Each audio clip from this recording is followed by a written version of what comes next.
தினம்தோறும் விளக்கேற்ற நல்ல எண்ணெய் இதயம் நல்லெண்ணெய்.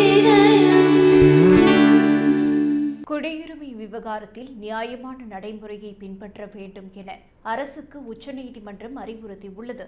அசாமில் சட்டவிரோதமாக குடியேறிய வங்கதேசத்தவர்களை வெளியேற்றும் நோக்கில் தீர்ப்பாயங்கள் அமைக்கப்பட்டுள்ளன. இந்த தீர்ப்பாயங்களால் 27 பேர் அந்நிய நாட்டவர்கள் என தீர்ப்பளிக்கப்பட்டனர். இதை எதிர்த்து தொடரப்பட்ட மேல்முறையீட்டு மனுக்களை விசாரித்த கவுஹாத்தி உயர்நீதிமன்றமும் தீர்ப்பாயங்களின் தீர்ப்பை உறுதிப்படுத்தியிருந்தது.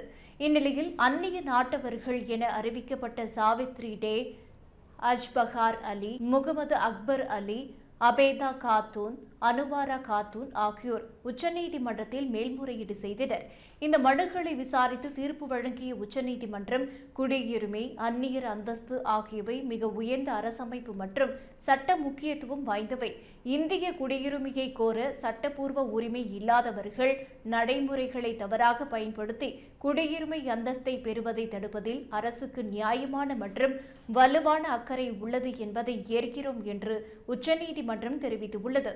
முன்னதாக அசாமைச் சேர்ந்த மனுதாரர்கள் தாங்கள் இந்தியர்கள் என்றும் பழைய வாக்காளர் பட்டியலில் தங்கள் பெயர்களில் ஏற்பட்ட எழுத்துப் பிழைகள், முரண்பாடுகள் போன்ற நுணுக்கமான சில காரணங்களால் தாங்கள் அந்நியர்களாக அறிவிக்கப்பட்டதாக முறையிட்ட நிலையில் மனுதாரர்களின் குடியுரிமையை உறுதிப்படுத்துவதற்கான ஆதாரங்களை நாங்கள் ஆய்வு செய்யவில்லை என்று உச்சநீதிமன்றம் கூறியுள்ளது. மேலும் கவுஹாத்தி உயர்நீதிமன்றம் மற்றும் தீர்ப்பாயங்களால் இவர்களுக்கு எதிராக பிறப்பிக்கப்பட்ட தீர்ப்புகள் ரத்து செய்யப்படுவதாகவும் இந்த 27 நபர்களுக்கு எதிராக தீர்ப்பாயங்கள் மீண்டும் சுதந்திரமான முறையில் மறு விசாரணை நடத்தி புதிய உத்தரவை பிறப்பிக்கும் வரை இவர்களுக்கு எதிராக நாடு கடத்துவது போன்ற எந்த ஒரு கட்டாய நடவடிக்கையையும் அரசு எடுக்கக்கூடாது என உச்சநீதிமன்றம் தீர்ப்பளித்துள்ளது.